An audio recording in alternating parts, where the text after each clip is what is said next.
শেষ নবীর চেহারা কেমন হবে, রং কেমন হবে, লম্বা কেমন হবে।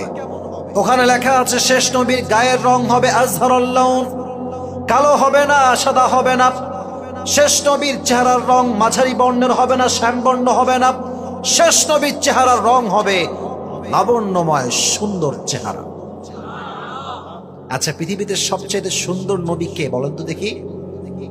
আমাদের নবী, শেষ নবী সবচেয়ে সুন্দর। বাট অনেকে বলে যে সাইয়েদনা ইউসুফ নাকি সবচেয়ে বেশি সুন্দর। না না, কথা এটা ঠিক নয়। নবীজি বলতেন আনা মালিহুন ওয়া আখি ইউসুফ সাবিহ, আমি নবী হলাম লাবণ্যময় সুন্দর, আর আমার ভাই ইউসুফ হচ্ছে সাদা সুন্দর।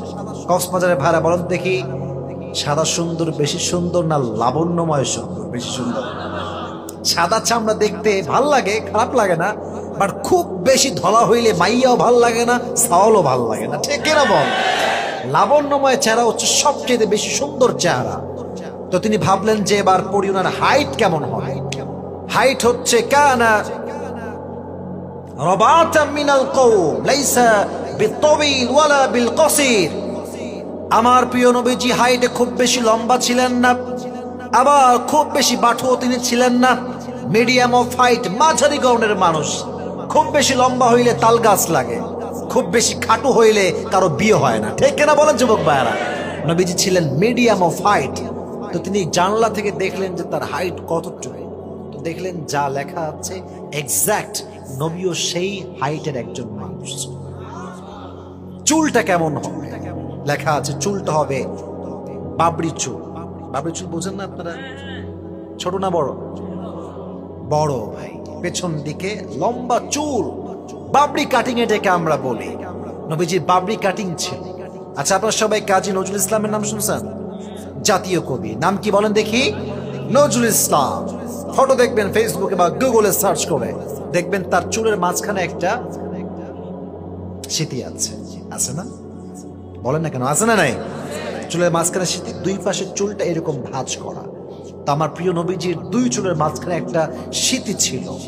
তিনি যখনই নামাজ পড়তে দাঁড়াতেন আতর দিতেন মাথার মাঝখানে, যেখানে তিনি সেজদা দিতেন পুরো সেজদার জায়গাটা নবীর আতরের খুশবুতে মসজিদটা আমোদ হয়ে যেত।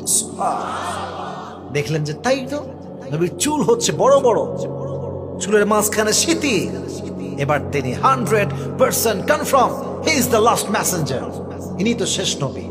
কিন্তু ভাই, এটা মেয়েরা ভালো বুঝবে, আমাদের ছেলেদের লজ্জা ন্যাচারালি একটু কম হয়।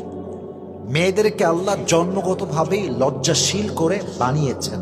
লজ্জা হচ্ছে নারীর সবচেয়ে বড় সম্পদ। যে নারীর লজ্জা নাই, সে যতই সুন্দরী হোক, তার দাম পুরুষের কাছে এক পয়সাও নাই।